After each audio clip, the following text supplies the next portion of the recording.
Silas Ambrose buried his mother on a Tuesday. He got the foreclosure notice on Thursday. It was nailed to the front door, the door of a house the dust had already half swallowed.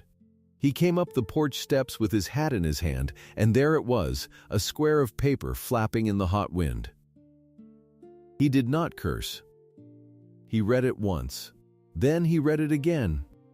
That was the kind of man he was. He took his hurt quiet. By Friday, the whole town of Harlow knew. Banker Rufus Kane stood on the courthouse steps and said it plain, in front of everybody.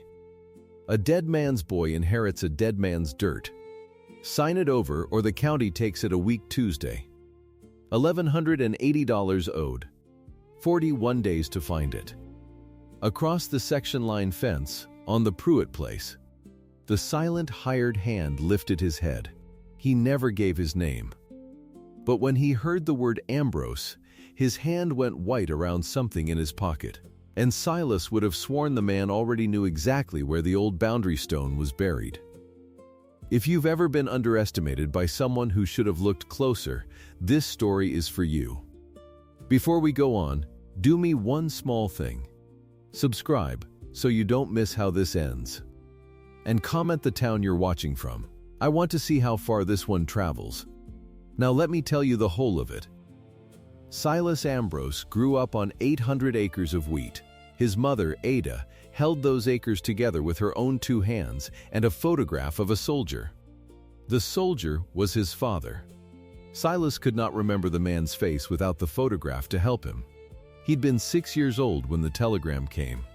He remembered the sound his mother made more than anything else, a sound he never heard her make again, because she swallowed it down after that and got to work. The wheat was good land once. In 1934 it was not good land. It was not much of anything. The drought had come to the Oklahoma Panhandle, and it had come to stay. The sky turned the color of a dirty penny. The topsoil lifted off the fields and traveled. Some days it traveled all the way to the porch and sifted under the door and lay on the kitchen table in a fine red film. Ada used to wipe it away every morning before she made the coffee. Silas kept wiping it away after she was gone. It felt like the only thing he could still do for her. She had been dead 3 weeks now. The doctor called it her heart. Silas called it the drought and the worry and the long nights she never let him see. She was 51. She looked 70 at the end. Her hands were the last part of her to give out, and those hands had planted every seed in that ground twice over. He had loved her more than he had words for.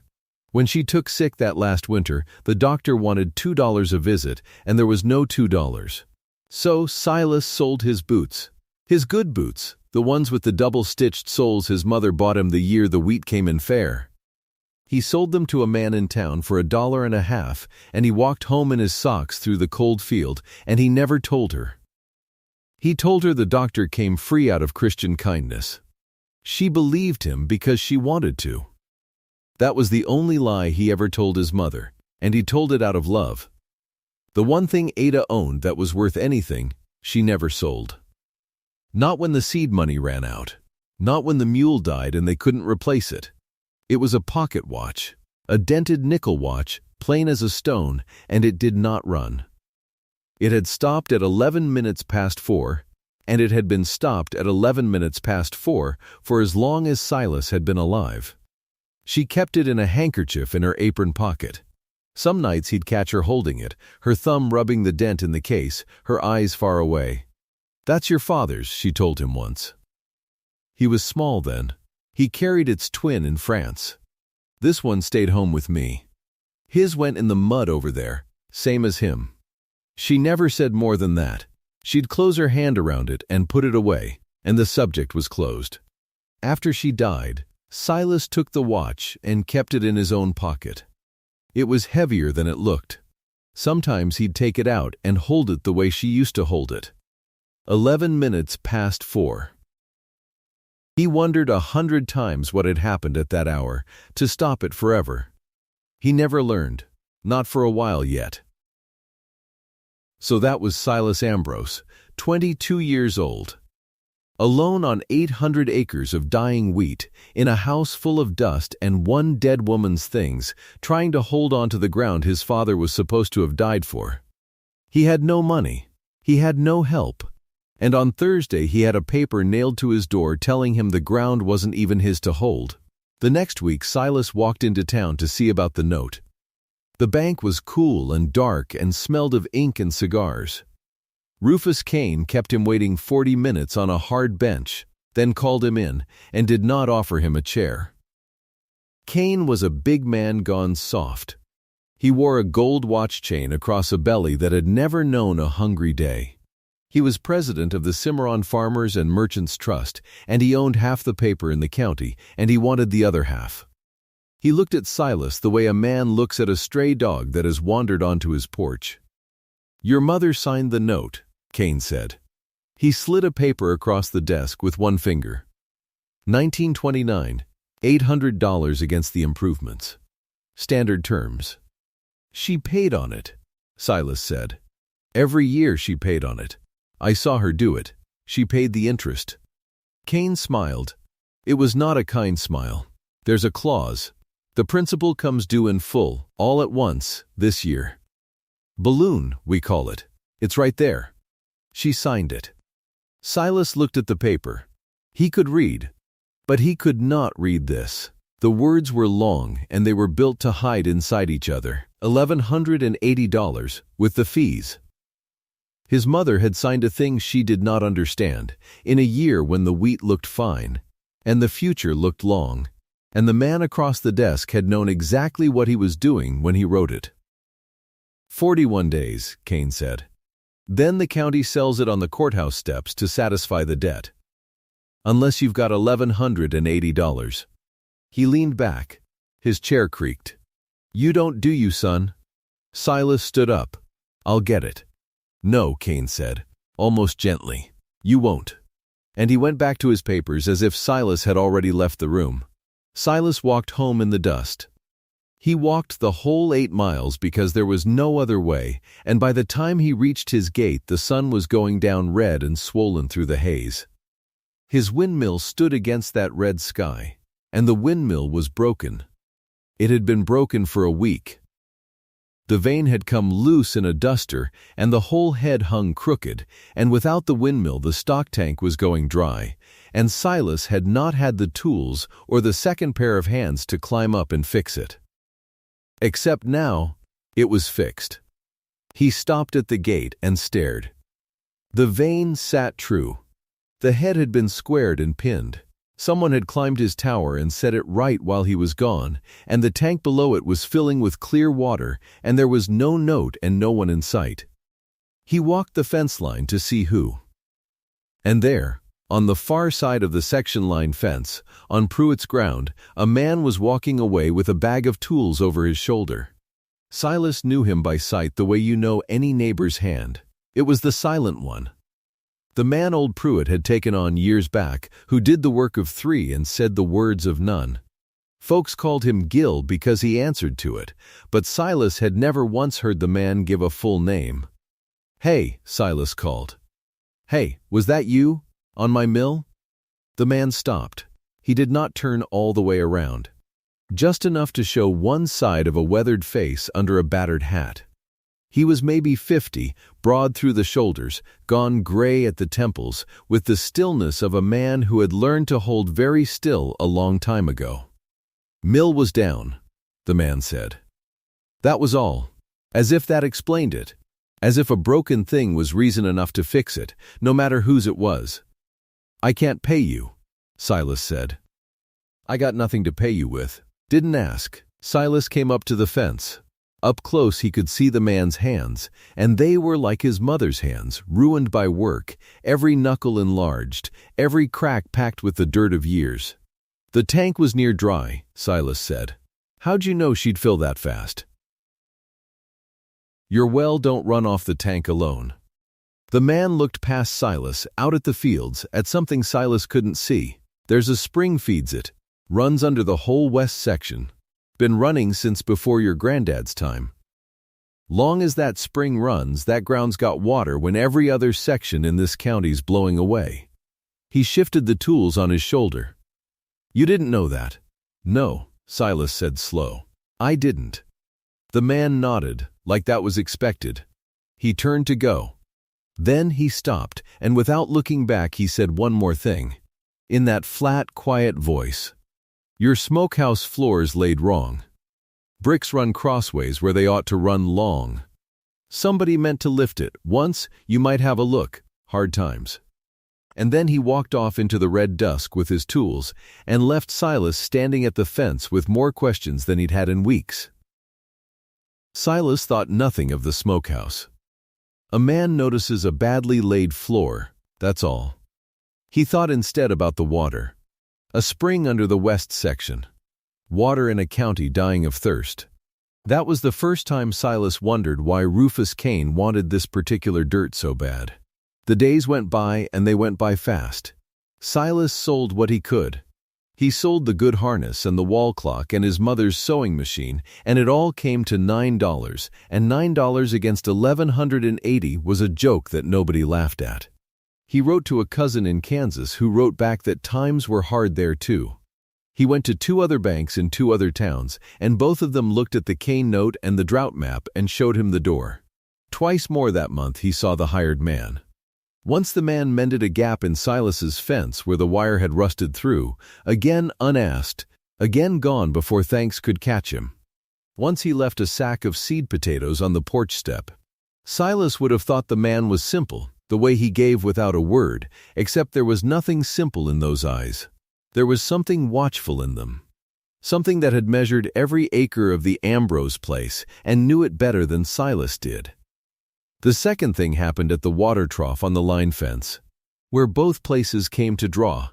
Silas was there filling a bucket, and the man came up on his side leading Pruitt's team, and they stood a while not talking, the way men do. And then Silas, to make some kind of talk, put out his hand across the wire. "I never said proper. I'm Silas. Silas Ambrose." The man went still, not the ordinary still of a quiet man. A deeper still, the still of a creature that has heard a sound in the dark. For just a breath his weathered face changed, and something moved behind his eyes that Silas could not name. Something that looked almost like grief, and almost like fear, and mostly like a thing held down hard. His hand had gone to his coat pocket, gripped whatever was in there. Then it passed. The man took Silas's hand and shook it once, dry and strong. "Gil," he said. "Gil what?" "Just Gil." But as he reached to shake, the coat had fallen open at the pocket, and Silas saw it. A pocket watch. Nickel, plain, and dented. And the crystal face was stopped, the hands frozen where they'd stopped, and though Silas only saw it a half-second before the coat swung shut. Something cold walked up the back of his neck, and he could not for the life of him say why. He went home and took his mother's watch from his own pocket and held it in the lamplight and looked at it a long time. 11 minutes past 4. He thought about the man's dented watch, stopped the same as this one, and he told himself it meant nothing. Lots of men carried watches. Lots of watches broke. He put it away. But he did not sleep much that night. The auction bill went up in town 2 days later, and Cain made a show of it. He did it on the courthouse steps, on a Saturday, when the farm families came in for their little bit of trading and the sidewalks were as full as they ever got. Silas came into town for flour and walked into the middle of it without knowing. There was a crowd on the steps. And there was Cain, up top, with a sheaf of papers and a nail and a hammer and a voice pitched to carry. Public sale. Cain called out, and heads turned. By order of the Cimarron Farmers and Merchants Trust. 800 acres, the Ambrose section, sold on these steps a week Tuesday to satisfy a debt of $1,180. He held up the Ambrose file and waved it in the dusty air. The debt of a family that couldn't hold what it had. Silas stood frozen at the edge of the crowd with his sack of flour in his arms. He wanted to sink into the ground. Cain saw him. Cain's whole face lit with the pleasure of it. There he is. Cain called, and every head turned to Silas, and Silas felt the blood go out of his face. The deadbeats boy himself. His daddy died owing money 16 years back. Ran off to the war and got himself killed and left the debt behind, and here's the son come to do the same. It runs in the blood, folks, he laughed, and a few men laughed with him because he held their paper too, and it paid to laugh at Cain's jokes. I'll tell you all something for nothing. There's no Ambrose left in this county worth $1 of anyone's mercy. He drove the nail through the auction bill into the courthouse post. 3 hard strokes of the hammer. Bang, bang, bang, and the bill hung there for all of Harlow to read. And Silas stood in the street with his ears roaring and could not make his feet move. His father died owing money. That was a new thing. His mother never said a word about a debt from before. She said the man died a soldier, died for his country, and Silas had carried that his whole life like a small clean coin in his chest. Now Cain had spat on it in front of the town. Silas was not a fighter. But in that moment something in him wanted to climb those steps. What stopped him was a hand. Not on him. Across the crowd, he happened to look. And there at the back of the gathered people stood the silent hired man Gil, still as a fence post, hat low. And the man's hand was in his coat pocket, and Silas could see by the cord standing out on that ruined wrist that the hand was gripping something with everything it had. Gripping it white-knuckled, the way you grip a thing to keep from doing another thing entirely. The man's jaw was set like iron. His eyes were fixed on Rufus Cain, and there was murder in them. Quiet and old and patient. Then a wagon passed between them, and when it cleared, the man was gone. Silas walked home with his flour and Cain's laughter following him the whole 8 miles. That night he did not sleep at all. He sat at his mother's table with the lamp turned low and the dust sifting down, and he tried to think of one single thing he had left to sell. There was nothing in the house. There was nothing in the barn. And then, near 2 in the morning, he thought of the smokehouse. The old stone smokehouse behind the barn, where his grandfather had cured hams before Silas was born. That nobody had used in 20 years. There might be old tools in there. Old iron. Anything, and he remembered, standing in the dark with the lamp, what the silent man had said. Your smokehouse floor's laid wrong. Somebody meant to lift it. You might have a look, hard times. Well, times were hard. He took the lamp and a crowbar and went out through the blowing dark to the smokehouse. Inside it smelled of old smoke and cold stone, 20 years cold. The floor was brick, laid tight. He held the lamp low and walked it, and near the back, just as the man had said, the pattern changed. The bricks ran crossways where all the rest ran long. A patch of them, no bigger than a grave for a child, laid different by some hand a long time ago.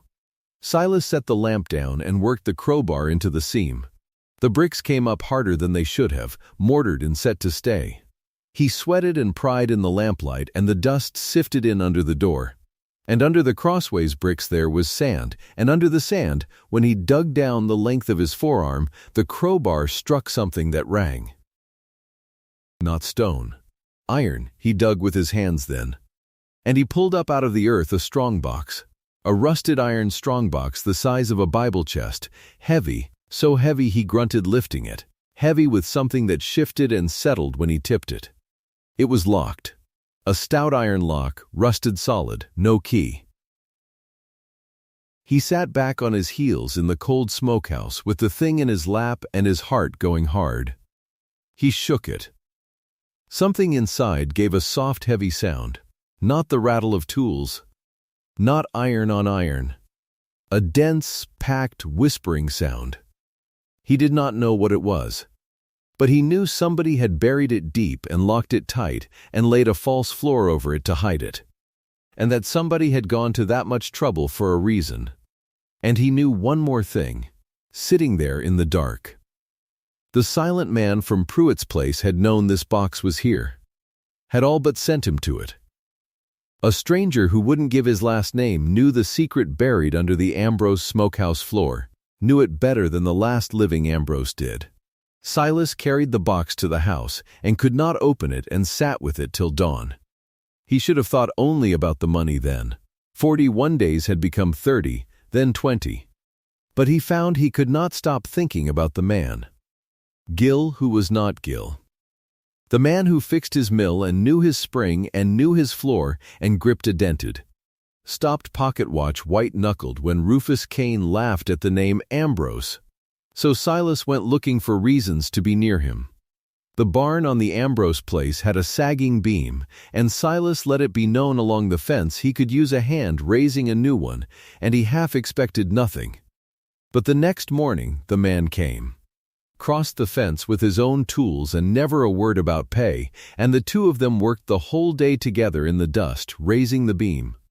The man worked like something wound up and never tiring. And as they worked, he began, without meaning to give himself away. He knew the Ambrose place, not the way a neighbor knows it, the way a man knows the palm of his own hand.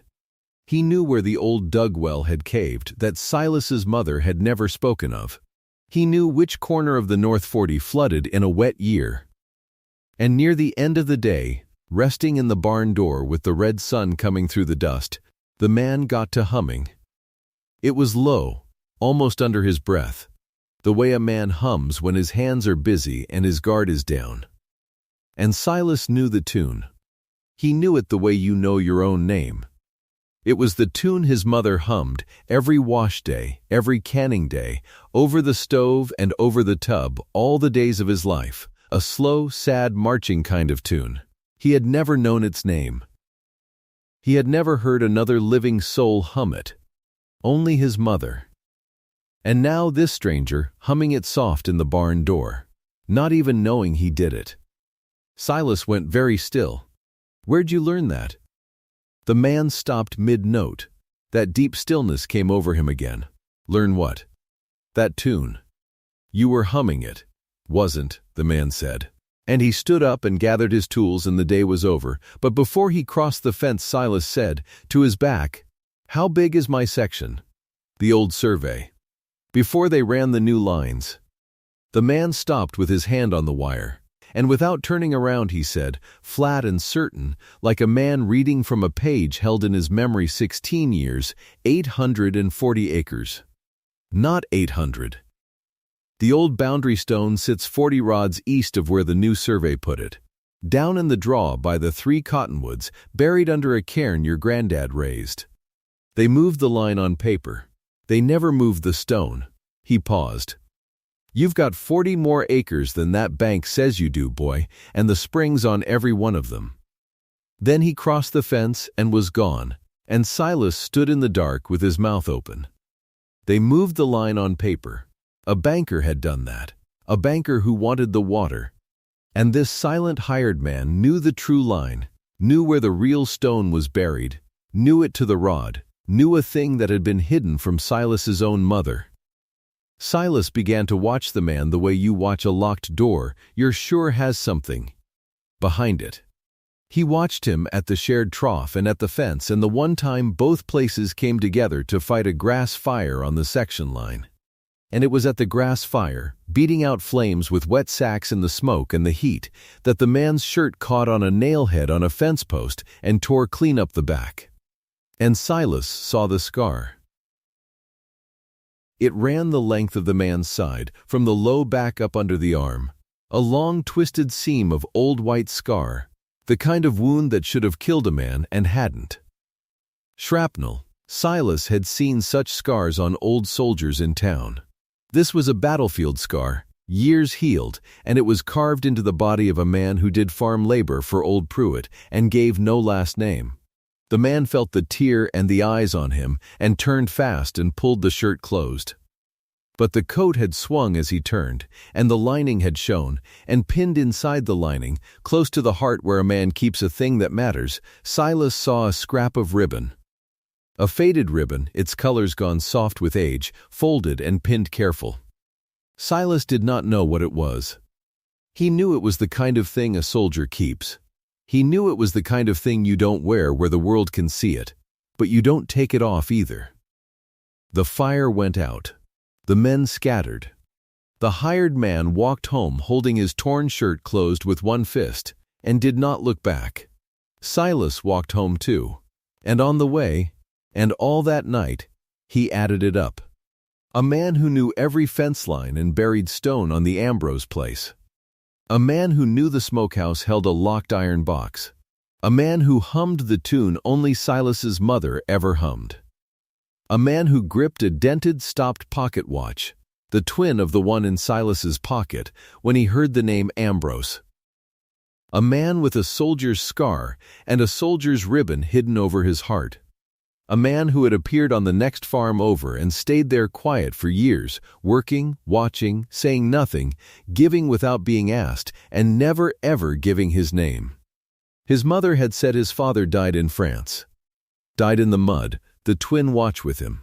She had said it his whole life, and Silas had believed it his whole life, because a boy believes his mother, and because the dead do not walk. But Silas took out the strongbox one more time that night, the box a stranger had known was buried, and he set it on his mother's table beside the lamp. And he took out his mother's dented watch, stopped at 11 minutes past 4, and set it beside the box. And he looked at the two things a long, long time. And a thought came to him that was so large and so impossible he could not hold all of it at once, and it frightened him worse than the auction. Worse than Cain, worse than losing the whole 840 acres. The next morning Silas Ambrose did not sell the box. He could have. A locksmith in town would have broken that rusted lock for $1, and whatever was inside it was his, buried on his own ground, and God knew he needed it. 20 days left, the gavel coming. But he did not take it to the locksmith. He wrapped the strongbox in a grain sack and put his mother's watch in his shirt pocket over his heart. And he carried them both across the section line fence to the Pruitt place, to the low shed where the silent hired man kept his few things and slept alone. The man was there, oiling a harness in the doorway in the morning light. He looked up and saw what Silas carried, and he went still all over, that deep stillness, and the harness stopped moving in his hands. Silas walked up and set the strongbox down on the man's workbench between them. It landed heavy. Then he took his mother's dented watch out of his shirt pocket, and he laid it on the bench beside the box, face up, its hands stopped at 11 minutes past 4 for all the world to see. He did not shout. He was not that kind of man, and this was not a thing to shout. He looked the silent man full in the face, and his own voice came out low and shaking only a little. "You knew where this was buried," Silas said. "You knew the false floor. You know how it opens, don't you? You know the true line of my land and the stone my own mother never showed me. You hum the tune only she ever hummed. And you carry a watch just like this one, dented just the same, stopped just the same." He drew a breath. The dust turned in the light between them. "I could have sold this box to save my farm. I didn't. I brought it to you instead. Because I have to know before anything else in this world." And he laid it down plain, and the whole story bent around this one quiet question. And the answer to it had been walking the next farm over for 16 years. Who are you? The man looked at the box. He looked at the stopped watch beside it, its hands at 11 minutes past 4. He looked at his own hand where it had come to rest on his coat, over his heart, over the ribbon, over the twin watch he had carried through the mud of France and every dry year since. His weathered face worked. Just once. The way ground works when something long buried finally moves beneath it. And in the doorway of the shed, with the morning dust turning gold in the light between them, the silent man opened his mouth to speak for the first time in 16 years about who he truly was. "My name is Everett Ambrose," the man said. The words came out rough, like a hinge that had rusted shut. He said them slow, as if he had to find each one in the dark and carry it up into the light. Then he stopped. His hand was still on his coat, over his heart, and Silas stood there with the dust turning gold between them, and he could not move. "That's a lie," Silas said. But he said it quiet. He said it the way a man says a thing he is praying against. My father's dead. He died in France. In the mud. Ma told me 100 times. Your mother told you what I asked her to tell you. Everett's throat worked. She kept the watch. She kept the photograph. And she kept the lie, 16 years, because I begged her to. Silas shook his head. Once, twice, the man reached up to his own neck. There was a string there, worn soft and dark with wear, and it went down inside his shirt. He drew it out. On the end of it hung a key, and in his other hand, out of the deep pocket of his coat, he brought a watch. He set it on the workbench beside Ada's. 2 watches, both nickel. Both dented in the same place, low on the left side, the way a thing gets dented when it takes a hard fall against something harder. Both stopped, both faces reading 11 minutes past 4. Silas looked at them a long time. He did not touch them. She said the twin was gone, he whispered. Gone in the mud. Lost with you. It went into the mud with me, Everett said. It just came back out. He took the key on the string and he leaned over the strongbox. His hands were shaking now, too. He fit the key to the rusted lock. It did not want to turn. He worked it, gentle, the way he worked everything, and the lock gave with a sound like a small bone breaking. He lifted the lid. Inside there was money. Old bills, banded, gone soft at the edges. Army back pay, mustering savings. Every dollar a decorated man was owed and never spent, buried under a smokehouse floor against a day he knew was coming. And laid on top of it, an envelope. War-worn. Brown at the folds. Something official inside it, stiff against the paper. There's $1,180 in that box, Everett said. I counted it against the note the day Cain nailed it to your door. I've been counting it against that farm for 16 years. Silas's knees wanted to go. He put a hand on the bench. Why, he said. It was not even a question, it was just the word coming out of him. Why would you do it? Why would you let me think you were in the ground? Why would you stand at the next fence and watch us starve and never say one word? And the man who had not spoken in 16 years finally spoke. He told it plain. He did not dress it up. He was not a man who knew how. He came home from the war in 1918 with a scar down his side and a cross in a box and a young wife and a baby boy that was Silas, 6 months old then, red-faced and squalling. He had 840 acres, though the county said 800, and under the west section of it ran a spring that never quit. In a dry country, water is the only real money there is. And Rufus Cain knew it. Cain came to me in the spring of 19, Everett said. He had a syndicate behind him. He wanted the water section. He offered me $800 for it, cash, and told me I was a fool if I didn't take it. I told him the land came to me from my own father and it'd go to my son, and no banker was going to buy the river out from under my boy. He looked at his hands. That was the wrong thing to say to a man like Rufus Cain. Cain did not fight fair. Cain never had. He had a deputy in his pocket, a man named Curtis who owed the bank more than he could ever pay, and between the two of them they built a lie. A forged note saying Everett owed the bank $800 he'd never borrowed. And when the barn on the old Tolliver place burned that summer, they swore out a charge that Everett set it. Arson and debt. A decorated soldier's word against a banker's ledger and a lawman's oath. I could have stayed and fought it, Everett said, and I'd have lost. A banker's paper beats a farmer's word every day of the week in this county. They'd have taken the land to satisfy the forged note. Maybe they'd have taken more than the land. Cain let me know, without ever quite saying it, that a man in jail can't protect a wife and a baby, that accidents come to farms whose men are away. He was quiet a moment. So I ran. Not from the charge. From them. There was a boy in my company died at the Meuse in 18, no people, no name anybody would miss. When the word came through that a soldier's remains had been found, I let it carry my name. Everett Ambrose, killed in France. The telegram came to Ada, and she wept where the neighbors could see, and she buried an empty box with my name on the stone. And Cain's forged note died with me.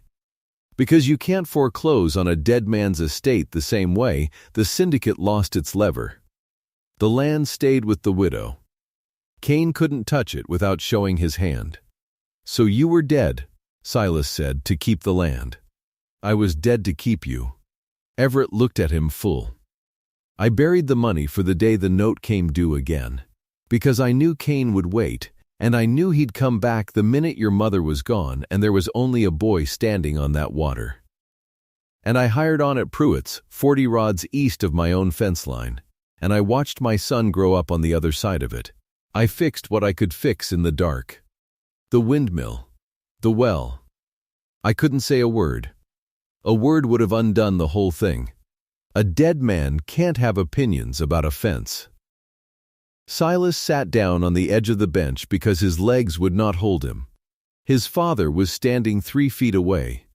His father, who he had grieved before he had memory enough to grieve with.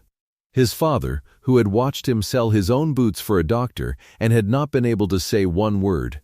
Ma knew, Silas said. All this time, she knew you were right there. She knew. Everett's voice broke on it, just a little. Hardest thing I ever asked a person to carry. She carried it 16 years and never set it down. She's the strong one in this family, Silas. She always was. Outside the shed, a wind came up off the dry fields and pushed at the door. The dust turned. The 2 watches lay on the bench, with their hands stopped at the same minute, and Silas understood now what that minute was. It was the minute a shell came down at the Meuse in the fall of 1918 and threw a man against a wall and stopped both watches he was carrying. The one he kept and the one he'd send home. 11 minutes past 4. The moment his father should have died, and didn't. They had 20 days left. And then they didn't. Word gets around a small county fast, and Cain had ears everywhere. Somebody at the recorder's office mentioned, over coffee, that a hired man off the Pruitt place had come in asking to see the old survey books and the deed history on the Ambrose section. Asking careful questions. A quiet man, weathered, who wouldn't give a full name. And that word went where all words in Harlow eventually went, which was up the steps of the Cimarron Farmers and Merchants Trust and into the office of Rufus Cain. Cain did not like questions. Questions were the one thing his whole life was built to keep from being asked. He moved the auction up. He had the standing, and he had the county in his pocket, and he did it the way he did everything, with a paper and a smile. The sale that had been set for a week Tuesday was now set for Friday. 3 days. And he put out quiet word to the men who'd run the sale that any cash offered by the Ambrose boy was to be looked at hard. Where'd a boy who sold his boots come by $1,100? Suspect money. Unverified. Maybe stolen. And any claim brought by a nameless drifter working off the Pruitt place was to be thrown out on its face. A vagrant with no name has no standing in a court of record. Everybody knew that. Silas found the new auction bill nailed to the post at the courthouse steps, the ink barely dry, and he stood in the road and read it twice, the way he'd read the foreclosure notice twice on his own door. Friday, 11 o'clock. His whole life, his mother's whole 16 years, on a sheet of paper nailed to a post. He carried it back to the shed. Everett read it once and set it down. He knows something's moving, Everett said. He doesn't know what. So he's slamming the door before we can get a foot in it. We've got the money, Silas said. It's right there in the box. It's the exact debt. We just pay it. He won't take it from us. Everett's jaw was set. A dead man's dollars, he'll call it, from a nameless hand. He'll stand on those steps and refuse the money to your face, and the gavel will fall, and it'll be legal, and he'll have his water. Cash isn't enough, son. Cash he can refuse. He looked at the war-worn envelope on the bench. It's got to be the name. The name and the paper both. And the minute I say my name out loud in that county, everything I built to keep you safe comes down. 16 years of being dead, Gone in one word. Then don't, Silas said. We'll find another way. I'm not going to trade you for the dirt. I already grieved you once. I won't do it twice. Everett looked at his son for a long moment. Something moved in his weathered face, slow, the way ground moves. The whole reason I stayed dead, he said quietly, was so you'd have this place to stand on. If I let them take it now to keep myself buried, then I threw 16 years down a hole for nothing. No, he picked up the envelope. Friday I say my name. It's time the ground gave it back. Friday came up hot and white over Harlow. The whole town turned out. Foreclosure sales were their own kind of entertainment in a dry year, somebody else's ruin to stand around and cluck over. And this one had a story to it. The Ambrose boy who'd been shamed on these same steps. The deadbeat's son. They filled the courthouse square. Farmers in from every section. Storekeepers with their aprons still on. Old men who remembered things. And up on the top step, in a good coat despite the heat, stood Rufus Kane, president of the bank. With his ledger under his arm and the auction papers in his hand, and a look on his face like a man who has already won and is only waiting for the room to notice. Silas came up through the crowd with the strongbox in his arms. People made way and murmured and stared at the box. He climbed the steps and set it down and opened it right there so the money showed. $1,180, Silas said, loud enough for the square to hear. The exact note. I'm here to pay my mother's debt in full, before this sale can happen. That's my right under the law. Kane looked down at the box. He looked at the money, and he smiled, and the smile was the cruelest thing on those steps that day. And where, Kane said, turning to the crowd, playing it for all of them, does a boy who sold his boots for a country doctor come by $1,100 in old bills? Bills that smell of the ground from the look of them. A laugh went through the square, uneasy. This is suspect money. I'll not clear a banknote with cash of no accounting. For all any of us knows, it's stolen. The sale proceeds. He lifted the papers. Cimarron Farmers and Merchants Trust enters the opening bid of $1,180 for the Ambrose section, 800 acres. Water rights and all, it's 840 acres. The voice came from the foot of the steps. Not loud. But it went across that square like a stone dropped in a still pond. And every head turned. Everett Ambrose walked up out of the crowd. He climbed the courthouse steps slow, in his old coat, weathered and gray and straight-backed, and he stopped one step below Rufus Kane and turned to face the town that had buried him. The Ambrose section is 840 acres, he said. Not 800. 40 rods of it sit east of the line Rufus Kane had the surveyor move in 1919. So the water would read onto county land he could buy cheap. There's an old boundary stone under a cairn by the 3 cottonwoods that says so. It's been saying so for 16 years to anybody who'd go dig it up. He let that sit. Then he said the thing he had not said in 16 years. My name is Everett Ambrose. This is my land, and I am not dead. For a moment there was no sound in the square at all. Not a wagon. Not a dog. The wind moved through and stopped. Then it started. Low, among the old-timers at the front. The men who were grown in 1919. The men who had carried a box with Everett Ambrose's name on it up to the Harlow Cemetery and shoveled dirt on it. They stared at the face on the steps, and the years came off it in their eyes. And one old farmer near the front took off his hat, slow, without seeming to know he did it, the way you do at a graveside. A woman put her hand to her mouth. A whisper ran back through the crowd. His name, passed hand to hand like something too hot to hold. Everett Ambrose. Everett Ambrose. That's Everett Ambrose come back. And it grew until the whole square was full of a dead man's name spoken by the living. Kane's face had gone the color of tallow. But he was a banker, and a banker's whole art is the flat voice in a bad moment. This is a stunt, Kane said. This is a drifter in a dead man's coat. Everett Ambrose died in France 16 years ago. There's a stone with his name on it a mile from where we stand. I'll not have this sale hijacked by a vagrant playing at ghosts. Sergeant, clear these steps." But a man had already come forward out of the crowd, a big man, gray at the temples, in a Legion cap, with campaign ribbons on his breast and the bearing of somebody who'd stood in ranks. Sergeant Boyd Renner, commander of the Harlow post. He came up the steps 2 at a time and stopped in front of Everett and looked at him hard, right in the face, the way one soldier reads another. "I know that face," Renner said slowly. "I don't know it from Harlow." He frowned, digging in his memory. Meuse Argonne. Fall of 18. There was a corporal held a shell crater on the second day with a busted rifle and 11 men, and kept the flank from folding till relief came up. They pinned him for it.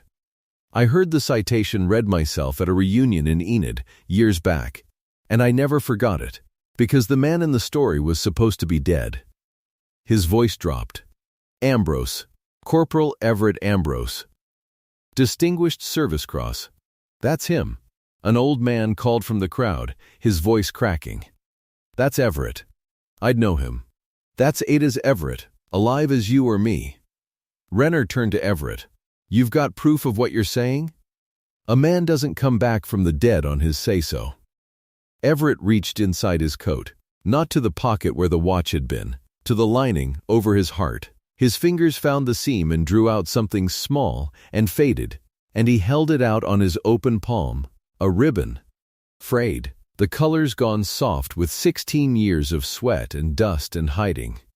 But a ribbon a soldier knows. Renner took it like it was made of glass. He turned it in the sun. And then, standing on the courthouse steps of Harlow, Oklahoma, in front of the whole gathered county, Sergeant Boyd Renner came to attention, and he brought his hand up slow and level to the brim of his Legion cap. And he held a salute to a man everybody had thought was bones in the ground. "The Distinguished Service Cross," Renner said, and his voice carried, and it shook. "For extraordinary heroism in action." I've read the citation. I'll read it again to this whole town if I have to. He lowered his hand and turned to the square.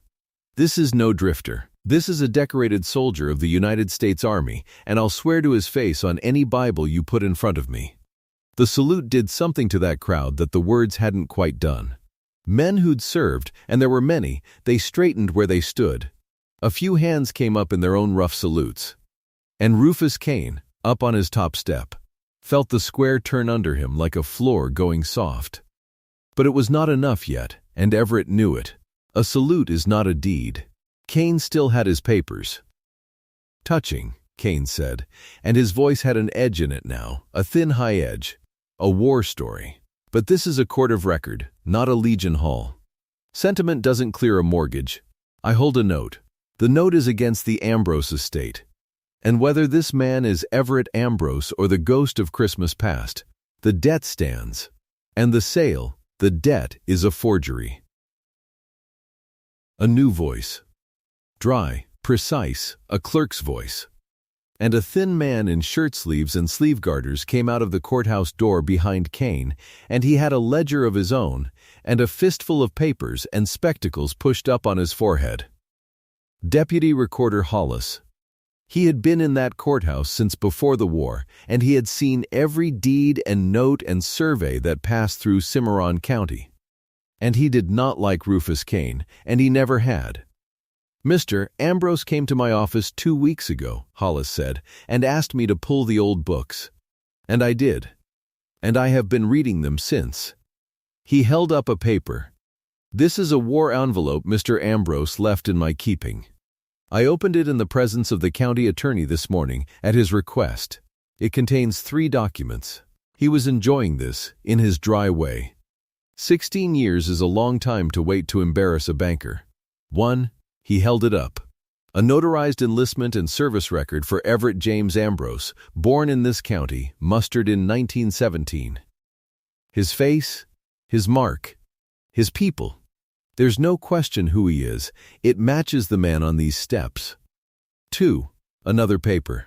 The original deed to the Ambrose section, 840 acres, water rights included, recorded in the name of Everett Ambrose in the year 1911, predating by 8 years the note Mr. Kane's bank claims against this family. A recorded deed beats a private note every day there is. The bank never had clear title to foreclose on the water section at all. It had a forged debt against a man it had arranged to have declared dead, and it's been sitting on that forgery for 16 years waiting for the widow to weaken. Kane took a step back. You have no standing to. 3. Hollis raised his voice over him, and now it was not dry at all. Now there was 16 years of held-back disgust in it. A sworn affidavit, executed in 1919 by Deputy Curtis, who died in 27, and left this with a lawyer to be opened at his death or when justice required it, whichever came first. In it, Deputy Curtis confesses that he and Rufus Kane forged a note of $800 against Everett Ambrose and swore out a false charge of arson against him, for the purpose of driving him off the water section so that Kane's syndicate could acquire it. Curtis names Kane, in his own hand. A dying man's confession, notarized and witnessed. Hollis lowered the paper and looked at Kane over the top of his spectacles. The name of Everett Ambrose was never anything but clean. It was your name, Rufus, that was dirty all along. The square had gone very quiet again. But it was a different quiet now. It was the quiet of a crowd that has just watched a rich man's floor fall out from under him and is deciding all at once that it never liked him anyway. Everett turned to the strongbox where it still sat open on the step, the old bills showing. $1,180, he said. My back pay and my mustering savings, buried under my own smokehouse the summer I died, against this exact day. It's a decorated veteran's money, in a proven veteran's hand, offered against a note that's already been shown a forgery. There's no ground left to refuse it on. He looked at Kane. But I'll pay it anyway, in front of all these people. So there's never a whisper, ever, that an Ambrose owed this county $1 he didn't make good. He counted it out onto the step, slow, bill by bill. $1,180 in front of the same crowd that had watched Rufus Kane call his son a dead man's boy not 3 weeks before. And when the last bill was down, a man in the crowd started to clap. And then another. And then it came up out of the whole square like rain on a tin roof after a dry year, and it did not stop. The county attorney had come out onto the steps by now. He was a young man and ambitious, and he had just watched the whole county turn against the most powerful man in it, and he was not a fool. He walked over to Rufus Kane, and he held out his hand. "The ledger, Mr. Kane," he said. "You have no." The ledger.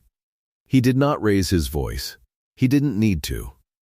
"There's a signed confession of forgery and false arrest with your name in it, sworn by your own deputy, in the recorder's hand not 10 feet from us.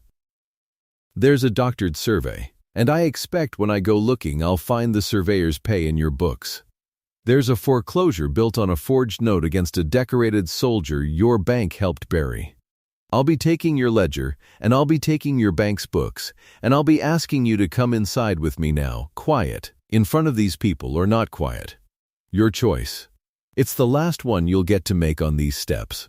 And Rufus Kane, president of the Cimarron Farmers and Merchants Trust, who had stood on that top step and called an Ambrose worthless before the whole town, handed over his ledger with a hand that shook, and let himself be walked down the courthouse steps and inside, through a crowd that opened for him and closed behind him and did not clap. There is a worse sound than booing, and Kane heard it that day. It is the sound of a whole county deciding, all together, not to say a word to you ever again.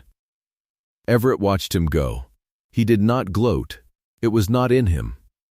When Kane was almost to the door, Everett spoke, just once, low, so that only the men close by would ever be sure they heard it. "You buried me to take this dirt," he said. "I let you. So my boy could stand on it." He looked at Silas. He's standing on it. Then he turned his back on Rufus Kane for good, the way you turn your back on a grave you're finally done visiting, and he did not look at him again. Sergeant Renner came and shook his hand, both hands, and Everett thanked him, and meant it, and asked after the man's own service because that was who he was. And the old men came up one by one, the ones who'd buried him, and they didn't have words either. Most of them, they just gripped his arm and looked at his face and shook their heads and blinked hard in the white sunlight. Inside the courthouse, at the recorder's counter, when the crowd had thinned and the papers were being drawn up to put the Ambrose name back on the Ambrose land, Silas took his mother's watch out of his shirt pocket. He set it down on the wooden counter. And Everett reached into his coat and took out the twin and set it down beside it. 2 dented nickel watches. Both stopped at 11 minutes past 4. Side by side on the counter, the way they'd been meant to be. 16 years and a war and a whole grave ago. Everett looked down at them. For once he had no harness in his hands, no fence to mend, no reason to look away. He had nothing to do but stand there and be the boy's father, out loud, in the light. She kept it wound as long as she could stand to, Silas said. Then she let it stop. She said it was easier stopped. He swallowed. She'd have wanted to be here. She was here, Everett said. She's been here the whole time. She's the only reason there was anything left to save. He put his weathered hand over the 2 watches, over both of them at once, the way a man covers something he means to keep. We'll wind one of them, you and me. Not both. One to run and one to remember. That sound right? That sounds right, Silas said. And that was the truth that shook the county, and it shook it good. And Harlow talked of nothing else the whole rest of that dry summer. There came a wet spring the next year. It came in 1935, soft and gray, the kind of spring the Panhandle had all but forgotten. And it rained slow and steady for 3 days and soaked down into ground that had been begging for it since before the boy could remember. And on the west section of the Ambrose place, over the spring that never quit, where the water ran under all that thirsty dirt, the first green wheat came up. It came up thick. It came up the color of hope, if hope had a color, and it ran in the wind in long low waves the way water runs. And Silas Ambrose stood at the fence in the morning and watched it move and could not quite believe his eyes. 840 acres, all of it back in the family name on the county books, the water and all, 40 rods east of a line that had been quietly moved back to where it always should have been. The old boundary stone was dug up out of its cairn and set proud at the corner again. And a man could walk the true fence now and know exactly where his people's land began and ended. There were 2 watches on the mantel in the kitchen. One was wound, and it ran, and it ticked in the quiet of the evenings, 11 minutes past 4 gone by every day now the way it was meant to.